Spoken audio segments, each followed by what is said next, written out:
Why do I think it's important to talk about being? I think it's the same thing that I was saying about the war on attention.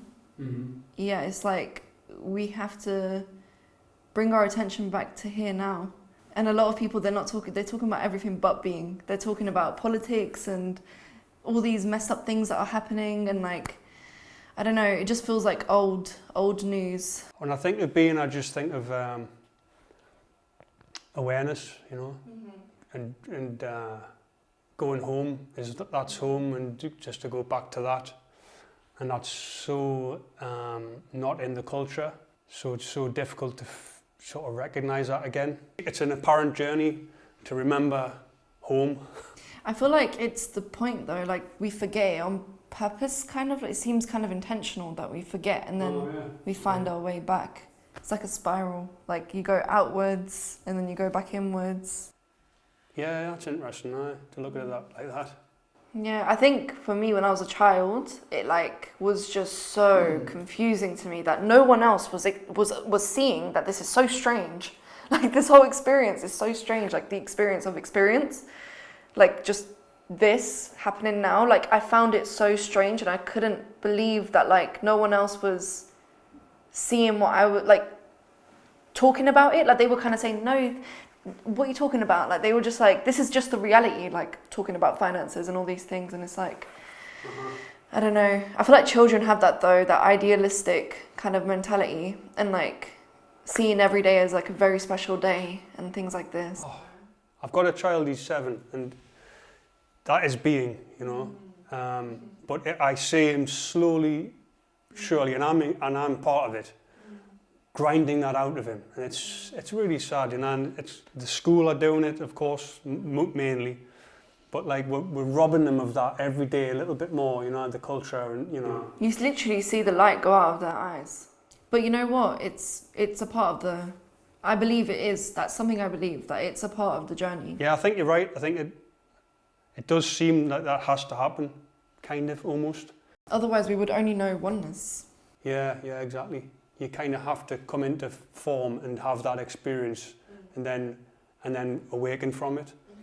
And I sometimes have this chat, even, you know, with my son's mother. They're exposed to stuff so much quicker than I was.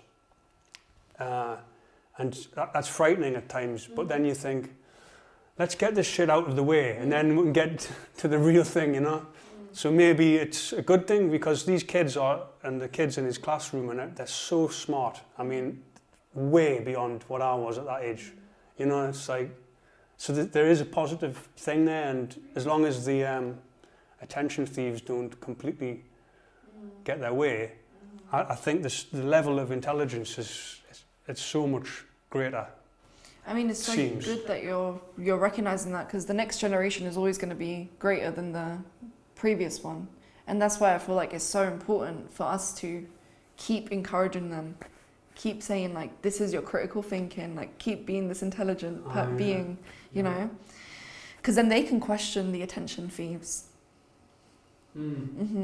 But what you just said, that gives me hope.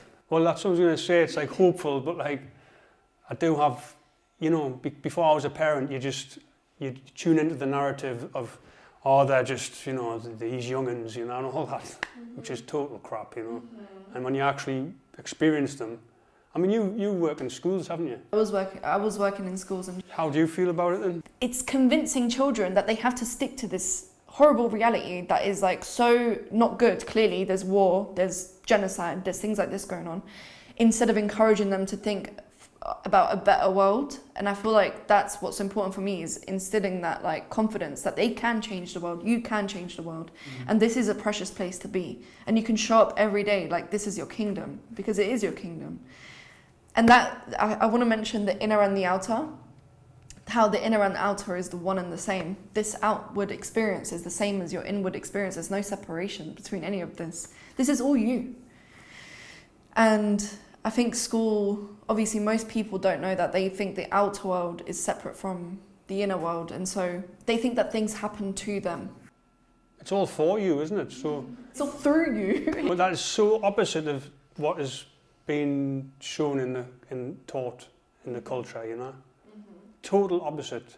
Yeah, they just tell you you've got to deal with the consequences of your actions, or you've got to deal with what's happened due to what you've done. But it's like, no, like, you know how Neville talks about how every condition is you, like you've created all the conditions of your life. Thoughts basically matter. What you're constantly being projected in your, you know, consciousness, that's what's going to be creating and shown in your outside world, because it's one and the same thing. There's no separation between what's in here and what's out there. So like, if you're constantly thinking, I am unworthy, or this person said this, so I am not good enough, then guess what? You're going to have many, many, many experiences of unworthiness and not feeling good enough in situations. Yeah, your word is God.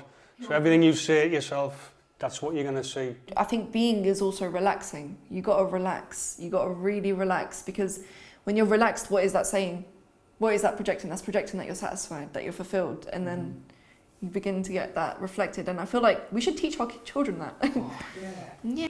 It's so true what you're saying. I mean, a lot of my recent journey's been about, with some trauma techniques and stuff, the amount the body is stored up, you know, like that needs to be released, and just working through that, and like noticing I'm making a coffee and you hear your son wake up and coming down the hall, and there's a tightness out of nowhere, and we want to put words to it, but you just don't do that, and you go to that tightness and be with it, and then working through all of them, like, and noticing you walk into a shop and it happens, and you know, it's like all the time, because your body's stored up all this stuff for years of distracting yourself from that resistance, you know. And that's what you're saying, like opening to that and letting go of that and being with that. Is definitely making a noticeable difference, you know. It's been happening for me as well, like trauma related stuff coming up, and it's like I've just been crying it out, or like, you know, dancing it out, or doing something that can help release that tension and like remind myself I am loved, like I am loved, like reminding myself of all these positive things that are true. Yeah, you can dance with it, sing with it.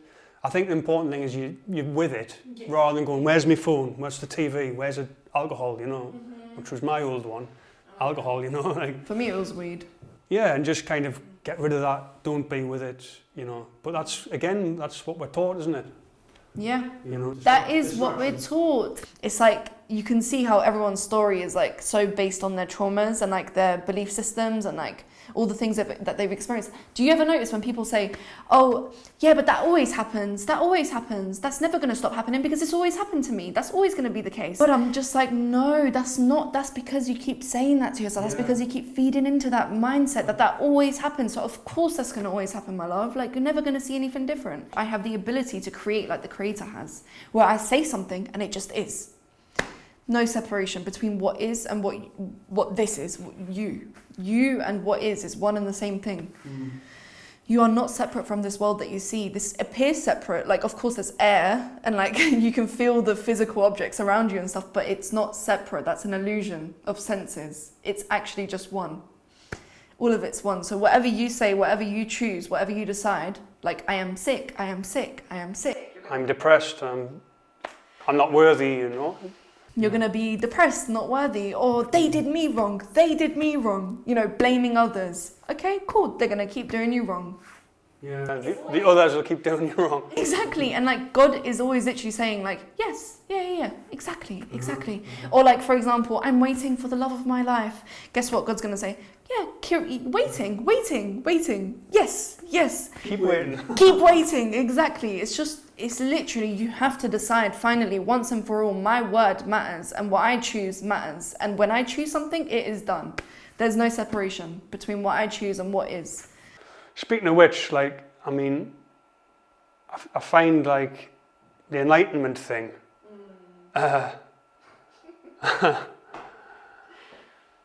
which is like another rat race. Big time. And when you get chasing that, you might as well be back to where you were before with the ego thing and like your career and your girlfriend and your money and your all the rest of it. It's like another one of those, or another one of those rat race games. Exactly. When it's really more just like a, yep. You know.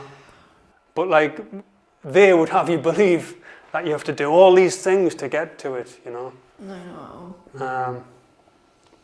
I think that's part of the head game that kind of takes over your life for a little while. Oh, for this anyway, you know. You know when me and you were speaking, like I was right there at that time. I was right there too.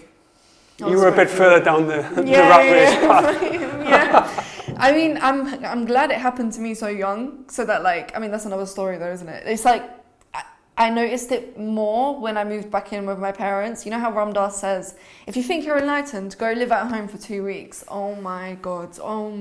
The amount of shit that just came up for me was just like, oh God, where you really think you were enlightened? Like, Jesus Christ. No, like it felt like I was like back to the beginning, like you said, back at the same like depressive kind of seeking. But it wasn't as intense. Like I'm not seeking anymore. That's the difference. There's none of that. Back then when we were speaking, I was very much seeking for something, you know. Now it's like, I don't care to, like I know that it's all within, and it's like, that's not even something that I have to consciously think about. It's just, I don't know. There's no more seeking. Yeah. It's great. Don't give in to that. Don't give in to that. That's a little seeking story. energy, that's the thing, isn't it? That's seeking. It's a sneaky one. That's a sneaky story that the mind does. It's like, I guess that's its only life force at that point, where it's like, well, it can't get it, can it? So we're so used to that tool being the thing that has to get it. So if you're asking something that can't get it to get it, and it keeps perpetuating itself, it's like that's got to kind of wear itself out, sort of thing.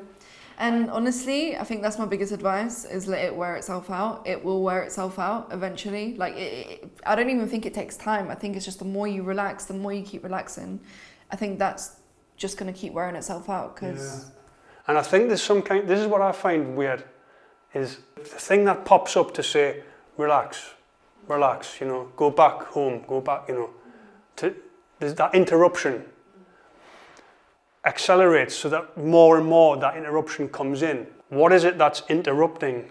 I would say God, whatever you want to. Yeah, it's like a grace thing, isn't it? Like coming in and saying, and then that kind of, that becomes your new conditioning in a way, you know, to keep interrupting that story, the narrative, the mind that's trying to grasp all the time, this seeking thing, to the point where you get to that relaxed point. And it's all still.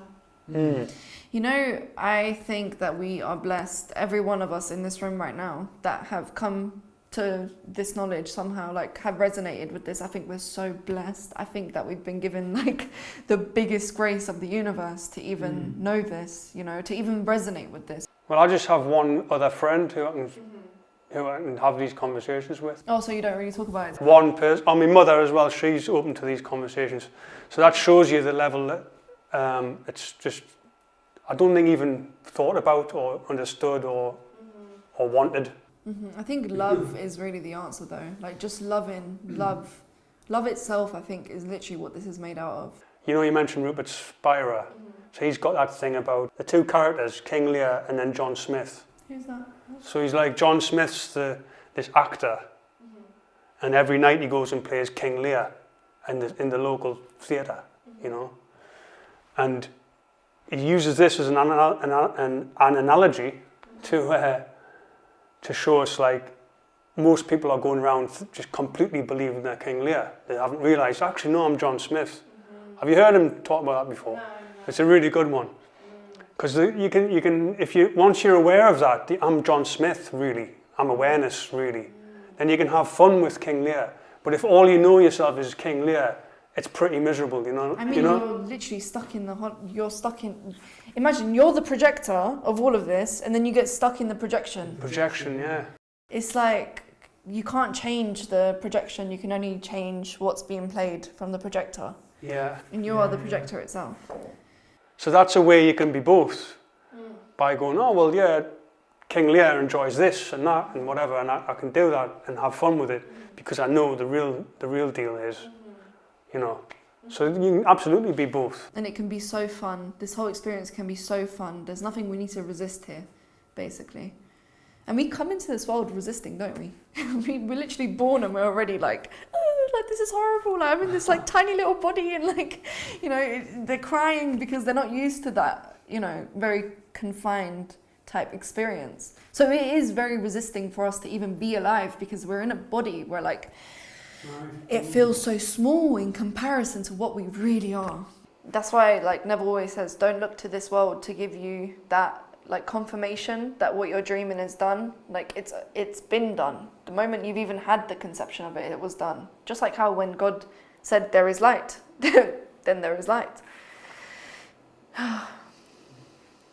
I don't know, for me, like, religion is so different now. Like, I used to view it, the way I got into all this stuff was by seeing all the spiritual teachers speak and, like, feeling how much that resonated with my soul. Now, when I interact with Christians and, like, with people that are, like, I'm Christian and all these things, they always say I'm not a real Christian, or I'm not a real, like, thing, like, real follower of this. And it's like, how can you say that? Like, how do you know that, you know? And I think that's what you're talking about with the whole, like, usual story around religion, how it makes you feel separate from. Yeah, it's that paternal image, isn't it? The man in the sky who's like the old grandfather, you know. It's all that stuff, and it's like that's Stories. the old Christian thing, and then we're all supposed to be frightened. Yeah, but you know that's not real. That was literally, of course, yeah. Yeah, it's literally like, you know what's so sad? It's like that's just a bunch of people that wanted to control other people, of course, and they found a way to do it through their beliefs, because you realize that like your beliefs control everything, like how you see the world, how you perceive everything. That's actually just your belief systems. And it's like, if you convince people to be scared, then of course they're going to be scared. They're going to be afraid because they believe in you so much. Like, it's like, that's why you got to teach your children how to think for themselves. But I think that's also the issue for it now. So like, let's say somebody watching this and they hear you talking about Jesus or God, the mind relates it to the thing I was talking about, which is the paternal, you know, which we've now gotten rid of. Like, thank you very much, I don't want any of that. Quite rightly. But everyone still associates Jesus or God with that. You know. And I think that's the hard thing, is like, Yeah. I'm glad you mentioned the other perspective so that I could clear up that it's not, Yeah. that I'm not speaking from that place, because I'm really not. Like, I literally think that it's all non-duality. Like, it's not two. There's no two in this. There's just one. It's just one mind. My favorite physicist, Schrödinger, he also talks about this. He's got a book called My View of the World. I really recommend it because it's so good. Like, he talks about how there's literally, it's impossible for this to be separate. It's impossible for it to be anything but the now and anything but oneness. Impossible. Well, that's the thing, isn't it, with non-duality, is it's absolutely backed up by like Science, yeah, philosophy. And I still question, how the heck is this not common knowledge for people? but not the science that we're all living by, because that's a different science to the actual cutting edge science at the forefront. Is a different type of science to the one we're all going, oh yeah, it's like this still, isn't it? You know, but it's not really. That's the science that serves them. I am so happy that we had this conversation. Yeah, long last. Genuinely. We should talk more, honestly. Absolutely, yeah, Yeah. definitely. I just feel very connected to you. Yeah, I And feel to everyone connected in to this you. room. Yeah. Yeah. Thanks for being there for me then. Thank And you it's for just being great there for me. it's great to like. I'm kind of glad we didn't meet actually until now. It makes sense. It does make sense, doesn't Yeah. it, that we meet in this context, like we're talking. But it's just crazy how it works, because you always used to say that. You used to always thank me, and I would always say to you, like, thank you for letting me speak and like letting me help you in a way, because it's like I was also struggling. Like, I wasn't, you know. This whole thing it's very interesting. Like, even though it's very clear, it can feel distorted at times, and I'm really glad that there's people that are similar to me that like also follow this path. Yeah, you should read the Bible though, honestly. I would be very interested to see how you perceive it after reading Neville. And to everyone listening, you should definitely read Neville. Neville Goddard. It empowers you so much. Yeah. Yeah, to just create consciously.